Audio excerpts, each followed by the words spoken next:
احسان ہے، کرم ہے کہ اللہ نے ہم پر اتنی نعمتیں عطا کی ہے، لیکن ہم بھی اللہ کی ایک نعمت کا شکر ادا نہیں کرتے، ایک بھی نعمت کا شکر ادا نہیں کرتے۔ جب وہی نعمت اللہ ہم سے چھین لیتا ہے، اللہ ہم سے سلب کر لیتا ہے، تو ہمیں اس کی نعمت کی قدر معلوم ہوتی ہے۔ اس سے پہلے ہمیں نعمت کے بارے میں پتہ نہیں چلتا کہ یہ بھی اللہ کی نعمت ہے۔ ایک مرتبہ ایک بزرگ کے پاس ایک فقیر گیا، اس فقیر نے اس بزرگ سے ایک سوال کیا کہ میں غریب آدمی ہوں، فقیر آدمی ہوں، مجھے کچھ دے دو۔ تو اس بزرگ آدمی نے جواب دیا کہ میاں تم کہاں کے فقیر ہو، تم تو کروڑ پتی ہو، لکھ پتی ہو۔ تو فقیر تعجب سے کہنے لگا حضرت میں کہاں لکھ پتی کروڑ پتی، میرے جیب میں تو ایک سکے بھی نہیں ہیں۔ تو اس بزرگ نے کہا کہ جو تم زبان سے بول رہے ہو وہ زبان تم کاٹ کے مجھے دے دو، میں تمہیں 10,000 روپے دیتا ہوں۔ تو فقیر کہنے لگا یہ کیسے ہو سکتا ہے؟ کہا کہ جو تمہارے پاس 2 آنکھیں وہ 2 آنکھیں دے دو، میں تمہیں اتنے پیسے دیتا ہوں۔ کہا یہ کیسے ہو سکتا ہے؟ کہا کہ تمہارے پاس جو 2 ہاتھ ہیں، 1 ہاتھ مجھے دے دو، میں تمہیں اتنے پیسے دوں گا۔ وہ فقیر کہا کہ یہ کیسے ہو سکتا ہے؟ وہ اس بزرگ نے کہا کہ تمہارے پاس جو 2 پیر ہیں، 1 پیر مجھے دے دو۔ کہا یہ کیسے ہو سکتا ہے؟ تو اس فقیر کو اس بزرگ نے یاد دلایا کہ اللہ کی ایسی نعمت ہے کہ تم کروڑ پتی ہو، یہ اللہ کی نعمت نہ کسی بازار میں بکتی ہے، نہ کسی فیکٹری میں بنتی ہے۔ اس بزرگ کو اس فقیر کو اس بزرگ نے بتایا کہ جو تم آنکھوں سے دیکھتے ہو یہ اللہ کی ایک قیمتی چیز ہے، جو تم کانوں سے سنتے ہو اللہ کا ایک خزانہ ہے، تم پیروں سے چلتے ہو اللہ کا ایک خزانہ ہے۔ یہ قرآن کریم میں اللہ نے ارشاد فرمایا وَإِن تَعُدُّوا نِعْمَتَ اللَّهِ لَا تُحْصُوهَا، تم اللہ کی نعمتوں کو شمار کرنا چاہو تو نہیں شمار کر سکتے، شمار کرنا چاہو گے تو نہیں شمار کر سکتے، اتنی اللہ کی نعمتیں۔ میرے بھائیوں اللہ کی نعمت اتنی ہے ہمارے اوپر ہے، لیکن ان نعمتوں میں سب سے بڑی جو نعمت ہے وہ ایمان ہے، وہ ایمان کی دولت ہے، وہ ایمان کی طاقت ہے۔ کیونکہ میں نے شروع میں جو آیت پڑھی اس میں اللہ نے کامیابی اور ناکامی کے دونوں کے تذکرے فرمائے، لیکن آج ہمارے نزدیک جو کامیابی کا معیار ہے اور اللہ کے یہاں جو کامیابی کا معیار ہے وہ الگ ہے۔ ہمارے یہاں کامیابی کا جو معیار ہے وہ یہ ہے کہ لوگوں کے پاس پیسے ہوں تو وہ کامیاب ہے، اس کے پاس جائیداد ہے تو کامیاب ہے، اولاد ہے تو کامیاب ہے، دولت کے خزانے اس کے پاس ہے تو کامیاب ہے، اچھے کپڑے پہنتا ہے، اچھی غذائیں کھاتا ہے، تیز رفتار سواریوں پہ چلتا ہے تو وہ کامیاب انسان ہے، لوگ اس سے سلام کرتے ہیں تو کامیاب ہے، لوگ اس کی عزت کرتے ہیں تو کامیاب ہے۔ اور اسی کے برخلاف اگر کسی غریب کے پاس نہ پہننے کے لیے کپڑے، نہ کھانے کے لیے اچھے کھانے، نہ پہننے کے لیے اچھے لباس، نہ چلنے کے لیے تیز رفتار سواری، نہ سر چھپانے کے لیے جھوپڑی، نہ اس سے کوئی سلام کرتا ہے تو ہم کہتے ہیں کہ ناکامیاب انسان ہے۔ حالانکہ میرے بھائیوں نبی پاک صلی اللہ علیہ وسلم کا فرمان ہے کہ غریب شخص سب سے ہلکا ہے، غریب شخص سب سے ہلکا ہے، کیونکہ جب قیامت کے دن اللہ تبارک و تعالیٰ اس کا حساب لے گا تو اس کا تھوڑا سا حساب ہوگا اور وہ جلدی بری ہو جائے گا۔ میرا اور آپ کا ایمان ہے کہ اللہ جس کو کامیاب کہے وہی کامیاب ہے، اور اللہ جس کو ناکام کہے وہ ناکام ہے، کیونکہ اللہ نے کہا قرآن کریم میں وَالْعَصْرِ إِنَّ الْإِنسَانَ لَفِي خُسْرٍ، اللہ نے کہا کہ قسم ہے زمانے کے سارے انسان خسارے میں، سارے کے سارے انسان خسارے اور ٹوٹے میں ہیں۔ اللہ نے قسم کھائی زمانے کی، مفسرین نے لکھا ہے کہ زمانے کی قسم اللہ نے اسی لیے کھایا کہ یہ زمانہ جو ہے یہ انسان کے ہر فعل، ہر چیز، اخلاق اس کی گواہی کل قیامت کے دن اللہ تبارک و تعالیٰ کے سامنے دے گا، اسی لیے اللہ نے زمانے کی قسم کھائی۔ اور انسان کے ساتھ ہر وقت 4 سرکاری نوکر لگے رہتے ہیں جو انسان کے اچھے عمل کو، برے عمل کو، جو وہ کام کرتا ہے وہ سرکاری نوکر جو اللہ نے ہمارے اوپر تبارک و تعالیٰ کے سامنے دے گا، اسی لیے اللہ نے زمانے کی قسم کھائی۔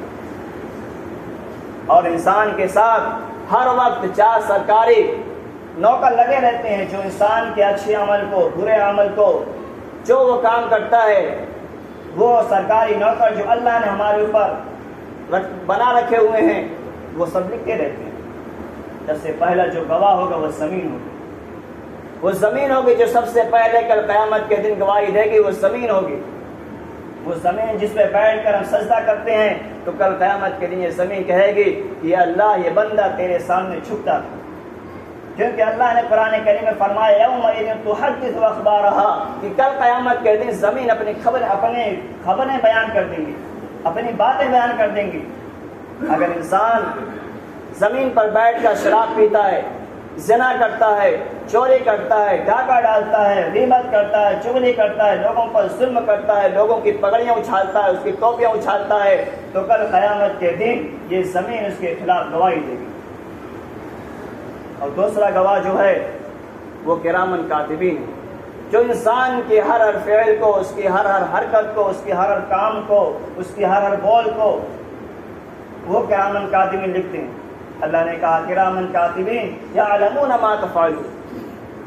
اور تیسرا گواہ جو ہوگا وہ ہمارے نام اعمال، وہ ہمارے نام اعمال ہوں گے جو تیسرا گواہ ہوگا۔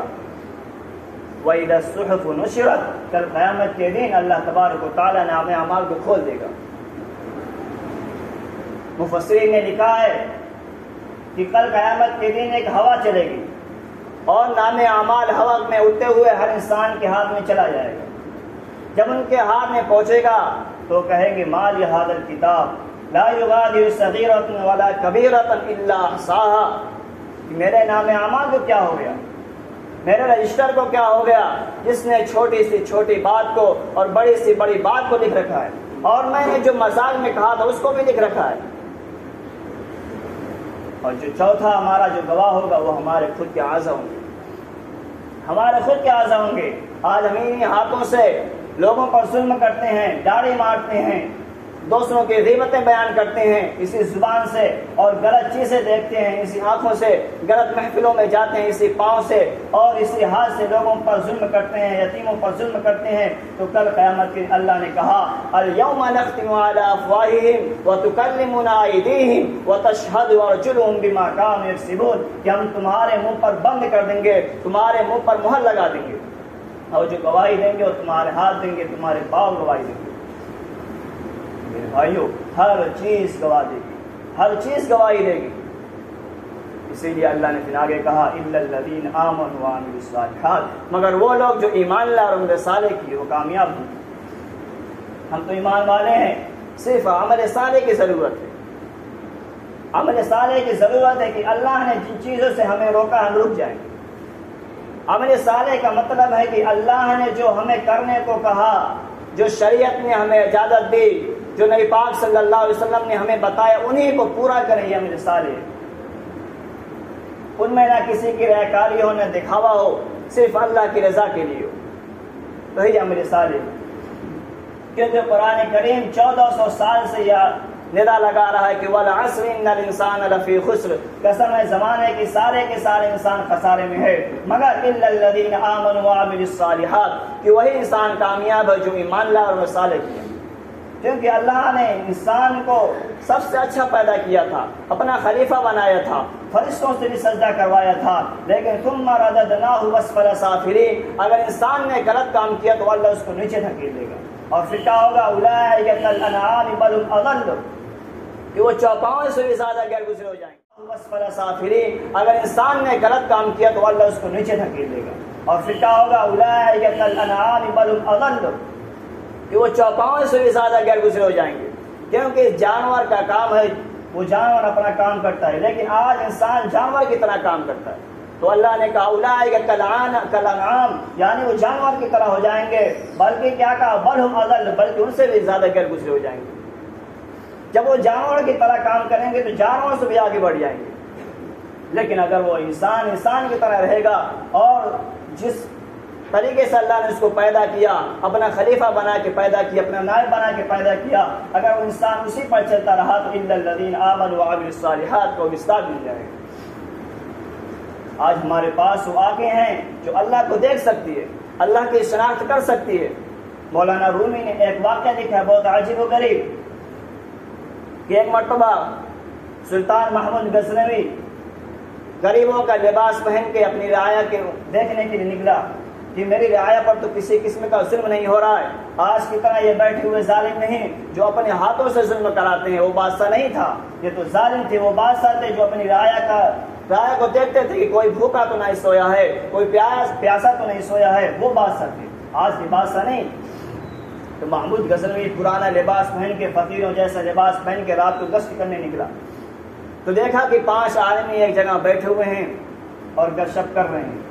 تو محمود غزنوی ان کے بیچ پہنچتا ہے، تو وہ لوگ پوچھتے ہیں کہ تم کون ہو؟ تو بتاتا ہے کہ تمہیں لوگوں کی طرح میں بھی ایک آدمی ہوں۔ کہا تم کون ہو؟ کہا ہم 5 چور ہیں۔ تو محمود غزنوی نے کہا میں بھی چور ہوں۔ پھر 5 نے اپنا اپنا کام بتایا۔ ایک نے کہا کہ میں دیوار توڑنے میں ماہر ہوں، دوسرے نے کہا کہ میں تالا کھولنے میں ماہر ہوں، تیسرے نے کہا کہ میں سونگ کے بتا سکتا ہوں کہ خزانہ کہاں ہے، چوتھے نے کہا کہ کچھ جانور بھوکے، جانور جو بولتا ہے تو میں اس کی آواز سے پہچان لیتا ہوں کہ جانور کیا کہنا چاہتا ہے۔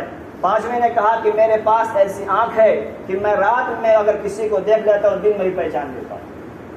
محمود غزنوی سے پوچھا کہ آپ کس فن میں ماہر ہیں؟ تو محمود غزنوی نے کہا کہ اگر میں رحم سے سر ہلا دوں اپنا تو مجرموں کی جان بخش دی جاتی ہے۔ تب بھی اس کے باوجود وہ 5 نہیں سمجھ پائے کہ کون۔ 5 میٹنگ کی کہ اب کہاں چوری کرنا ہے، تو لوگ 5 نے میٹنگ کی کہ محمود غزنوی کے خزانے میں چوری کرنی ہے، تاکہ ایک بار لوٹ لیں، روزانہ لوٹنا نہ ہو۔ پھر وہ جاتے ہیں محمود غزنوی کے خزانے سے لوٹ کے چلے جاتے ہیں۔ محمود غزنوی ان کا ٹھکانہ، ان کا پتہ سب معلوم کر لیتا ہے۔ صبح ہوتے ہی اپنے پولیس کو بھیجتا ہے، وہ پولیس جاتے ہیں اور ان مجرموں کو گرفتار کر کے لے آتے ہیں۔ اور محمود غزنوی کہتا ہے کہ میں خود گواہ ہوں، کیونکہ میں بھی اس میٹنگ میں موجود تھا۔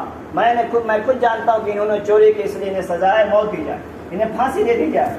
جب یہ پھانسی سننا تھا تو 5 ہکا پکا ہو گئے اور رونے لگے اور کہا کہ ہماری آخری التجا پوری کر دی جائے، ہماری آخری درخواست پوری کی جائے۔ تو بادشاہ کے پاس آتے ہیں، تو ان میں سے ایک جو تھا جو کہتا تھا کہ میں رات میں اگر کسی کو دیکھ لوں تو دن میں پہچان لیتا ہوں، جب انہوں نے محمود غزنوی کو دیکھا تو کہا کہ آپ تو وہی ہیں جو ہمارے ساتھ شریک تھے، ہم نے اپنے 5 اپنا کام کر دیا لیکن آپ کا کام باقی ہے، آپ بھی رحم کھا کے ہمیں معاف کر دیجیے۔ تو محمود غزنوی نے کہا کہ تمہاری آنکھ نے مجھے پہچان لیا، اس لیے میں تجھے معاف کرتا ہوں۔ تو مولانا رومی نے اس واقعے سے بات نکالی ہے کہ انسان اگر اللہ کو پہچان لے، اللہ کی شناخت کر لے تو کل قیامت کے دن عذاب الہی سے بچ سکتا ہے۔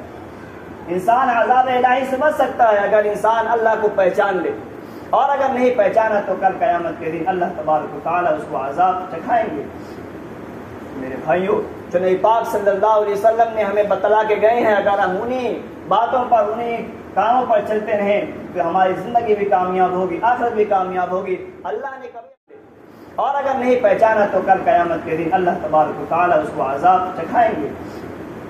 میرے بھائیوں، نبی پاک صلی اللہ علیہ وسلم نے ہمیں بتلا کے گئے ہیں اگر ہم انہیں باتوں پر، انہیں کاموں پر چلتے رہیں تو ہماری زندگی بھی کامیاب ہوگی، آخرت بھی کامیاب ہوگی۔ اللہ نے کبھی اپنے نبی کو نہیں کہا کہ تم مت کماؤ، تم تجارت نہ کرو۔ اللہ نے نبی کو حکم دیا کہ تم دن میں کام کرو اور رات میں میری عبادت کرو۔ تو میرے بھائیو، کماؤ، کھاؤ، پہنو، اچھا پہنو، لیکن جو نبی کا حکم ہے، جو اللہ کا حکم، اس کو پورا کرو۔ کیونکہ ایک مرتبہ بھی سوچ لو کہ آج میں نے جس آدمی کی مٹی دے کر آیا، کل میں بھی اسی مٹی میں دفن ہوں گا۔ اور یہ تصور کر لو اپنے ذہن میں کہ لوگ میرے اوپر مٹی ڈال رہے ہیں، یہ تصور کر لو کہ میں کفن میں لٹایا گیا ہوں، یہ تصور کر لو کہ میں قبر کے اندر ڈال دیا گیا ہوں، یہ تصور کر لو کہ لوگ مجھے اپنے کندھے پہ لے کے جا رہے ہیں، تو خدا کی قسم تم کبھی بھی غلط کام نہیں کرو۔ 10 دن میں ایک مرتبہ موت کے بارے میں سوچ لیا کرو، تو خدا کی قسم غلط کام نہیں کرو۔ جو اللہ نے تمہیں آنکھیں دی ہیں وہ اپنی پہچان کے لیے دی ہے، نبی کی کتابیں پڑھنے کے لیے دی ہے، قرآن کریم کو پڑھنے کے لیے دی ہے، یہ بہودہ چیزوں دیکھنے کے لیے نہیں دی۔ اللہ نے جو آنکھیں دی ہے وہ کتاب پڑھنے کے لیے، قرآن پڑھنے کے لیے، حدیثیں پڑھنے کے لیے دی ہے۔ اگر ہم ان چیزوں کو غلط استعمال کرتے رہے تو کل قیامت کے دن اللہ تبارک و تعالیٰ لوہے کو گرم کر کے ہمارے آنکھوں میں چبھا دے گا۔ آج اگر ایک چھوٹی سی چنگاری ہمارے کسی بدن کے عضو پر لگتی ہے تو ہماری چیخیں نکل جاتی ہے، اور وہ جہنم کی آگ یہاں سے 70 گنا زیادہ تیز ہے۔ میرے بھائیو، سوچو، غور کرو کبھی تنہائیوں میں بیٹھ کر، لیکن افسوس ہوتا ہے کہ قبرستان پہ جاتے ہیں تو وہاں بھی گپ شپ لگاتے ہیں۔ ایمان ختم ہو چکا ہے، دلوں سے ایمان نکل چکا ہے، موت کا خوف نکل چکا ہے۔ نبی پاک صلی اللہ علیہ وسلم کے پاس ایک صحابی آیا اور کہا کہ یا اللہ کے رسول، مجھے موت سے ڈر لگتا ہے۔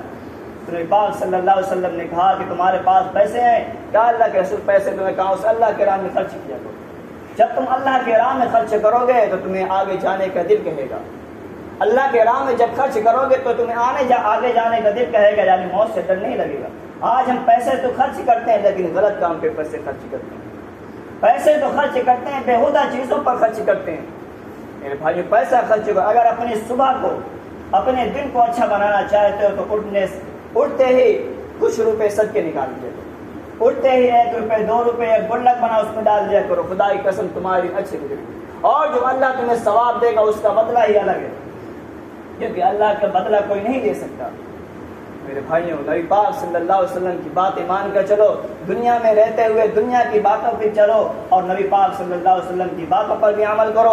اللہ نے جو حکم دیا اس حکم کو مانو اور اپنے وساقتہ کو اور اپنے لباس کو اور اپنے ہر عضو کو مسلمان جیسا بناؤ، تاکہ جب تمہاری موت ہو تو لوگ پتہ پا جائیں کہ یہ مسلمان لڑکا ہے. کیونکہ جب اسرائیل میں کسی کی موت ہوتی ہے تو اس کے پینٹ کھولنے پڑتے ہیں.